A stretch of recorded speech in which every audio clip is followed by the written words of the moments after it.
17절로부터 20절까지 말씀해 보면 유대인의 잘못된 신앙관에 대해서 사도 바울이 로마 교회 편지를 쓰면서 지적하고 있어요. 사실은 이 내용은요, 사도 바울 자신이 잘못된 일을 했던 것에 대해서 깨닫고 지적하는 거예요. 그러니까 사도 바울이 회심하기 전에, 예수님 만나기 전에 율법을 많이 공부했던 사람이었습니다. 가말리알 문화에서 율법을 많이 공부해가지고 그 율법의 지식이 많이 쌓였던 사람이에요. 근데 율법의 지식이 많이 쌓였던 사람이 예수님께서 메시아이시고 구세주이시고 우리를 위해서 십자가에 못 박혀 죽으시고 우리 죄를 사하시기 위해서 오신 분이라는 사실을 깨닫지 못하니까 예수 믿는 사람들을 자기가 알고 있는 율법의 지식을 가지고 그것이 다인 줄로 알고 예수 믿는 사람들을 잡아 죽이는 일에 힘썼던 걸 볼 수가 있어요. 그 율법을 가지고 예수님이 메시아이시고 그리스도이시고 구세주이심을 아는 것이 옳은 것인데 그 율법을 가지고 예수님이 메시아이시고 구세주이시고 우리 인류의 죄를 다 짊어지신 분이라고 하는 사실을 율법을 가지고 깨닫지 못하니까 이게 얼마나 어리석은 일입니까?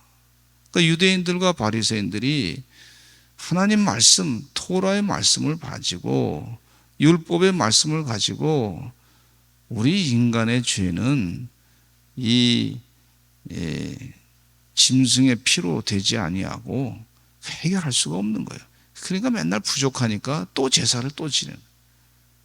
근데 예수님께서 십자가에 못 박혀 돌아가시면서 모든 죄를 단번에 피 흘리셔서 단번에 다 사해 주신 은혜가 있는 것을 깨닫지 못한 이 율법주의자였던 사도 바울이 자기 자신에 대해서 이제 지적하고 있는 내용을 말씀해 주고 있단 말이죠. 그러면서 사도 바울은 회심 이전의 사울은 자기가 유대인으로서 선민의식이 강해. 선민의식. 우리는 선택받은 백성이다. 구원받은 백성이다. 그랬는데 실상을 보니까 이게 어떤 모습이냐면 이 사도 바울이 그것에 대해서 잘못된 것에 대해서 유대인이라고 하는 선민의식이 우리를 잘못되게 만들었다. 그러면서 지적하고 있어요. 유대인이라 불리는 내가 율법을 의지하며 하나님을 자랑하며 율법의 교훈을 받아서 하나님의 뜻을 알고 지극히 선한 것을 분별하며 맹인의 길을 인도하는 자여 어둠에 있는 자의 빛이요 율법에 있는 지식과 진리의 모범을 가진 자로서 어리석은 자의 교사요 어린아이의 선생이라고 스스로 믿고 있다 그랬어요. 사도 바울 자신이 그랬단 말이죠. 내가 어린아이의 선생이라. 율법을 받았는데 아주 율법이 귀합니다. 율법. 하나님의 법도가 귀한데 그거 가지고 예수님이 나의 구세주죠. 십자가의 보혈의 복음을 깨닫지 못하니까 오히려 이것이 율법을 가지고 예수 믿는 사람들을 죽이는 꼴이 된단 말이죠. 죄를 짓는 데 사용하는 것을 볼 수가 있어요. 이 교만함이 죄를 짓는 데 오히려 사용해가지고 자기 자신이 참 이 살인죄를 짓는 엄청난 그런 죄악계 가운데 사로잡혀 있었던 것을 볼 수가 있어요. 참 안타까운 것은 신학을 공부한 사람이 말이죠. 성령이 제대로 역사하지 않으니까 자기가 공부한 지식을 가지고 막 그냥 사람을 막 그냥 괴롭히고 말이죠. 자기가 공부한 지식을 가지고 하나님의 뜻이 아니라 죄악을 더 얘기하고 말이죠. 그런 사람들이 있어요. 교회라고 하는데 가만히 들여다보니까 이 교회는 공산주의 사상으로 싹 다 그냥 쌓였더라고. 아주 공산주의 사상, 주사파 사상으로 다 쌓였더라고. 교회라고 하는데 그런 사람들이 있어요. 자기가 쌓은 지식에 의해서 그것으로 이 구원을 받아야 되는데 그게 구원받지 못하는 오히려 구원 받으려고 예수님을 만나고자 하는 사람까지도, 구원받고자 하는 사람까지도 예수님을 못 만나게 하는 방해꾼이 되는 것을 볼 수가 있단 말이죠. 이게 영적으로 그런 모습들을 어느 교단에서 좀 구체적으로 말씀드리긴 그렇지만 어느 교단에서 그런 모습을 볼 수가 있어요. 어느 교단에서는 말이죠, 술도 허용하고 담배도 허용하고, 어느 교단에서는 또 이상한 사람들을 갖다가 자꾸 설교 시간에 들여놓고 말이죠, 뭐 그러더라고. 공산주의 이 사상에 빠진, 인본주의 사상에 빠진 사람을 자꾸 강연자로 말이죠, 세상적으로 유명하다 그래서 세워놓는 안타까운 현상을 볼 수가 있어요. 복음이 제대로 먹혀 들어가지가 않아요. 여기 말씀 가운데 대한민국에도 이런 그 지적이 있어요. 어떤 분이 말이죠, 이 대한민국의 역사 가운데 6.25의 역사 아닙니까? 600년 동안 이 성리학과 주자학이 지도를 해가지고 주도를 해가지고 이 선비사상이라는 게 있어요. 선비사상. 나는 뭐 아니까 나는 최고로 괜찮다. 나는 괜찮다. 이런 사상이 있단 말이에요. 이 대한민국의 사상 가운데 나는 선한, 이 정도 아니까 선하다. 그 일은 제대로 안 하면서 가정을 돌보고 경제활동은 자기는 하지 않으면서 그 선비들이 굉장히 뭐 가난하게 살아가지고 뭐 그랬다고는 얘기 있지 않습니까? 그게 이제 성리학과 뭐 주자학에 나타난 선비사상. 나는 이만큼 고고한 그런 선을 이루는 사람이다 해서 경제활동 제대로 안 하고, 그래서 나중에는 실용주의가 나타나서 뭐 정약용이라고 하는 사람을 통해 가지고 우리나라의 실학을 사상을 발전시켜서 우리가 먹고 사는데 경제활동도 해야 되지 않느냐, 이렇게 조선시대 때 그런 분도 또 있어요. 그런데 제가 말씀드리고자 하는 얘기는 무슨 이야기냐면, 공산주의 혁명하는 사람 가운데 자기가 스스로 착한 사람이 선이다. 혁명하는데 내가 선이다. 선한 사람이라고 자기 스스로를 착각에 빠진 사람이 있어요. 그러니까 내가 선하니까 모든 다른 나쁜 짓을 해도 그 공산주의 혁명으로 다 내가 이걸 다 나쁜 짓을 하고 나쁜 일을 하고 뭐 그래도 공산주의 혁명가니까 나는 인정받을 수 있지 않느냐, 이런 데 착각에 빠진 사람이 있더라고. 그게 이 주사파와 주자학의 그 성리학의 선비사상하고 비슷하게 연결돼 가고 있는 그런 부분이 있어요. 근데 그것이 어디에 또 나오고 있냐면 이단 가운데 구원파가 있습니다. 이 구원파는 뭐냐면 한번 구원받으면 이제는 어떤 무슨 나쁜 짓을 해도, 죄를 지어도 죄가 아니다. 나 구원받았으니까 됐다. 이런 잘못된 걸 가르치는 것이 있는 걸 볼 수가 있어요. 지금 유대인들이 그렇다는 얘기예요. 또 신천지 이단의 경우에는요, 그래서 거짓말을 막 하게 해요. 거짓말을 해도 나는 구원받았으니까 그 신천지를 전도하기 위해서 거짓말을 하는 거예요. 그래도 괜찮다는 거예요. 이게 얼마나 참 잘못되게 가르치는 거예요. 지금 그 얘기를 하는 거예요, 지금요. 또 이슬람에서는요, 따끼야법이라고 거짓말을 합리하는 걸 볼 수가 있어요. 공산주의 혁명에서도 거짓말을 막 그냥 인정해버려요. 지금 여기 그런 얘기를 말씀 가운데 해주시고 있는 것을 볼 수가 있어요. 그래서 나중에 보니까 한국말로 이슬람 경전을 번역할 때 보니까 폭력의 내용들은 그 싹 바꿔가지고 한국말로 번역할 때는 다르게 막 평화의 것처럼 말이죠, 원전하고 다르게 번역하는 것을 볼 수가 있어요. 이게 얼마나 이 유대인의 잘못된 신앙관에 대해서 율법의 교훈은 잘 받아들였다고 하면서 자랑하면서 그것으로 예수님이 그리스도이심을 고백하지 못하는 구세주심을 고백하지 못하는 그런 이율배반적인 삶을 살고 있지 않느냐, 그렇게 사도 바울이 지적하고 계신 것을 볼 수가 있어요. 근데 21절부터 우리 24절까지 같이 읽어보겠습니다. 시작. 그러면 다른 사람을 가르치는 내가 내 자신은 가르치지 아니하느냐? 도둑질하지 말라 선포하는 내가 도둑질하느냐? 간음하지 말라 말하는 내가 간음하느냐? 우상을 가증히 여기는 내가 신전 물건을 도둑질하느냐? 율법을 자랑하는 내가 율법을 범함으로 하나님을 욕되게 하느냐? 기록된 바와 같이 하나님의 이름이 너희 때문에 이방인 중에서 모독을 받는도다. 도둑질하지 말라고 율법에 분명히 가르쳐 줬는데, 그 도둑질하지 말라 그러는데 말로는 그렇게 다른 사람은 가르치면서 본인은 도둑질하는 거예요. 간음하지 말라 그랬는데 그렇게 가르치면서 본인들이 간음하는 거예요. 우상을 가증히 여긴다고 하면서 신전 물건을 도둑질하는 거예요. 이 말씀을 읽다 보니까 엘리 제사장의 자녀들이 생각나는 거예요. 홈리와 비느하스가 생각이 나요. 홈리와 비느하스는요, 아버지의 그 명령을 따라서 순종을 해서 제사를 잘 지낼 때 제대로 드려야 되는데, 제사 음식에 자기 개인적인 욕심을 부려가지고 손을 대가지고요, 그것을 하나님께 바쳐질 것을 자기가 그냥 취해가지고, 그래서 자기 재산으로 삼고 성전에 있는 여자들을, 일하는 분들을 건드리고 말이죠, 아주 부끄러운 일을 하게 된 것을 볼 수가 있어요.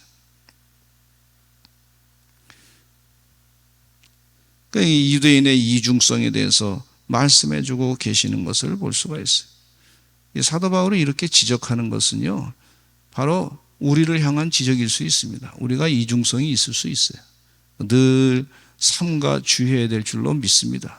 미리 이 얘기 듣고 내가 이중적으로 살지 말아야 되겠다. 우리 가정생활 가운데도 이중생활이라고 하는 것은 문제가 심각하잖아요. 이중생활. 그렇게 살아서는 안 될 줄로 믿습니다. 회개라고 하는 것은 이 이중성을 버리는 거예요. 1907년에 평양 대성회 때 그 대성회의 핵심은 뭐냐? 회개입니다. 회개. 생활의 잘못된 습관 가운데 이중성이에요. 이중성. 유교적인 전통에서 나온 이중성의 생활 가운데 자신들은 뭐 굉장히 고고한 척하면서 실제로 하나님 말씀이 자신의 삶 가운데 이것이 말씀을 들었는데 그걸로 삶을 바꾸지 않는 거예요. 말씀은 말씀대로 쓰고 삶이 안 바뀌니까 이게 아무 의미가 없는 거예요. 그 나를 바꾸지도 못하는 복음이 무슨 의미가 있습니까? 진짜 복음은요, 나를 바꿔야 복음이 제대로 역할을 감당하게 되는 것을 볼 수가 있어요.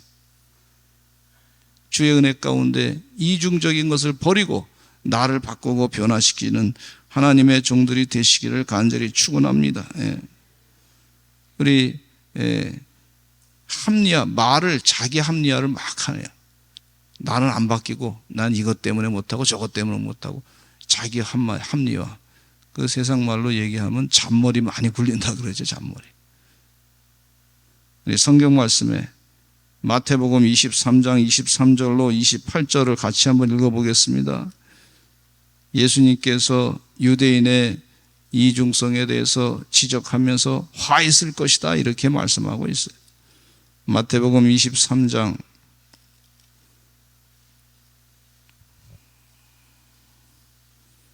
23절로부터 28절 같이 읽어보겠습니다. 40페이지에 있는 신약성경 말씀 시작. 화 있을진저 외식하는 서기관들과 바리새인들이여, 너희가 박하와 회양과 근처의 11조는 들이되 율법에 더 중한 바 정의와 국률과 믿음은 버렸도다. 그러나 이것도 행하고 저것도 버리지 말아야 할지니라. 맹인된 인도자여, 하루살이는 걸러내고 낙타는 삼키는도다.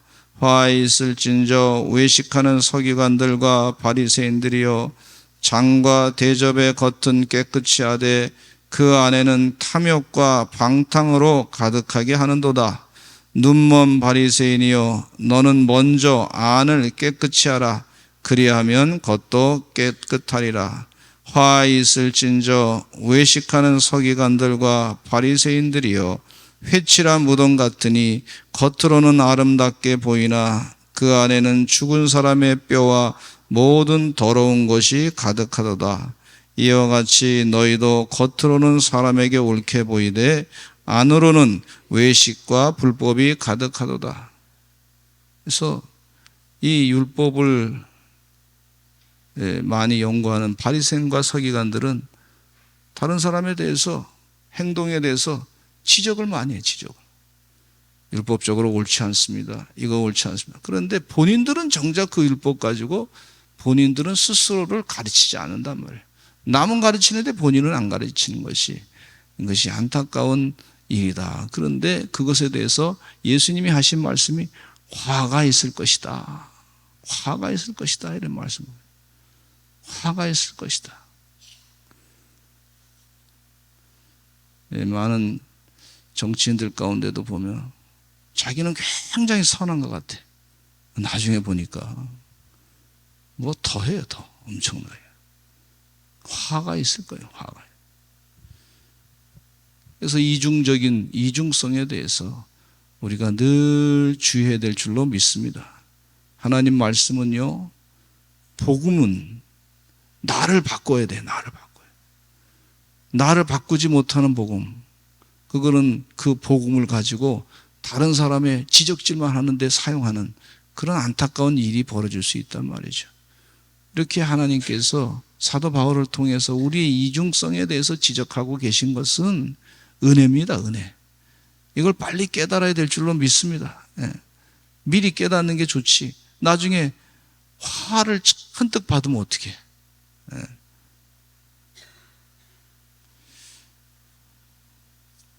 진정한 유대인의 모습에 대해서 이 사도 바울이 지적하고 있는데, 말씀해 주고 있는데, 너무나 귀한 말씀이죠. 28절에 보니까 29절에 같이 읽어보겠습니다. 시작. 무릇 표면적 유대인이 유대인이 아니요 표면적 육신의 할례가 아니니라. 오직 이면적 유대인이 유대인이며 할례는 마음에 할지니 영에 있고 율법 조문에 있지 아니한 것이라. 그 칭찬이 사람에게서가 아니요 다만 하나님에게서니라. 할렐루야. 자꾸 나를 변화시키려고 애쓰시기를 간절히 축원합니다. 그래서 우리 하나님은 어떤 걸 보시냐면 마음의 중심을 보신다 그랬어요. 중심을 보시는 하나님. 이 마음의 중심을 보시는 하나님을 날마다 생각하면서 살 때 이것이 진정한 의미의 이 유명한 레이건 대통령은 민주주의에 대해서 얘기를 하면서 우리 신앙인들이 하나님 앞에서 바르게 해야 됩니다. 그것이 민주주의의 근본입니다. 얘기하고 있어요.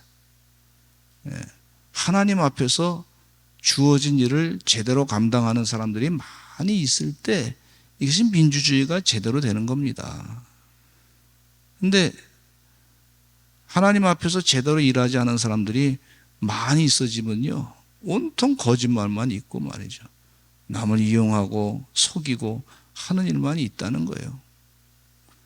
그리고 자기가 피해당했다고 하는 코스프레는 잔뜩 하는데 결국은 그것으로 말미암아 온통 사람들이 서로 내가 피해당했다고 막 코스프레 하다가 이 하나님이 주신 이 귀한 삶을 다 망가뜨린다고 하는 그런 얘기를 지적을 하고 계세요. 이 사도 바울이 지금 이 말씀하고 있어요. 마음의 중심이 바뀌어야 됩니다. 진정한 부흥은요, 사람이 많이 모인 것, 그것으로서만 그거 다 부흥이 아니에요. 진짜 부흥은요, 회개하는 것이 부흥이에요. 하나님 말씀의 잣대에 의해서 내가 잘못됐구나. 이게 사람만 이게 할 수 있는 거 아닙니까? 사람이 자기 자신을 객관적으로 보고 하나님 말씀에 비춰서 자기를 돌아보아. 그 영이 있는 사람이에요. 영이. 자기 자신을 돌아봐. 아, 내가 이게 잘못됐구나. 내가 회개해야 되겠구나. 내 습관을 변화시켜야 되겠구나. 바꿔야 되겠구나. 이게 진정한 부흥운동이 거기서 시작되는 걸 볼 수가 있어요. 주의 은혜 가운데 우리 로마서 말씀을 잘 읽으면서 사람 많이 모였다 부흥했다. 그게 물론 그것도 필요한 거예요. 주님이 하시면 되니까. 그런데 우리가 먼저 부흥운동은요, 회개 운동으로부터 시작해야 될 줄로 믿습니다. 내 중심이 지금 하나님 앞에 지금 제대로 됐는지 나를 돌아보아 하나님 잘못된 거 있으면 용서해 주시고 하나님의 뜻대로 살고자 할 때 주의 은혜 가운데 이 인간의 힘으로 다 할 수 없으니 성령님 도와주셔서 주님 뜻대로 온전히 살아갈 수 있도록 축복해 주시고 환경도 주님 은혜 가운데 복을 주시고 나를 변화시켜 주시옵소서. 그렇게 기도하시기를 간절히 축원합니다. 할례, 진정한 할례는 마음의 할례라 그랬는데 이 유대인들은 겉으로 할례로 다 끝났다. 마음은 바뀌지 않으면서 마음을 바꾸라고 하는 하나님의 메시지를 잘못 받아들여 자기 합리화를 해가지고 머리 굴려가지고 겉만 바꿔가지고 내가 다 속까지 바뀌어졌다고 스스로 착각하는 그런 일을 행하지 말라. 그렇게 사도 바울이 지적하고 있어요. 우리 속이 다 뒤바뀌어지는, 그래서 마귀의 시험에 속지 아니하시는, 마귀의 시험에 들지 아니하시는 하나님의 거룩한 주의 종들이 되시기를 간절히 축원합니다. 우리 다 같이 주여 많이 하시고 통성으로 기도하겠습니다. 하나님, 주의 은혜 가운데 하나님의 뜻대로 온전히 살아가게 해 주시옵소서. 이중적인 생활에서부터 주의 은혜 가운데 내려놓게 하시고 하나님의 뜻으로 내 속이 하나님 완전히 하나님 거룩한 맑은 영혼으로 다 바뀌어지기를 원합니다. 우리 다 같이 주여 많이 하시고 통성으로 기도하겠습니다. 주여.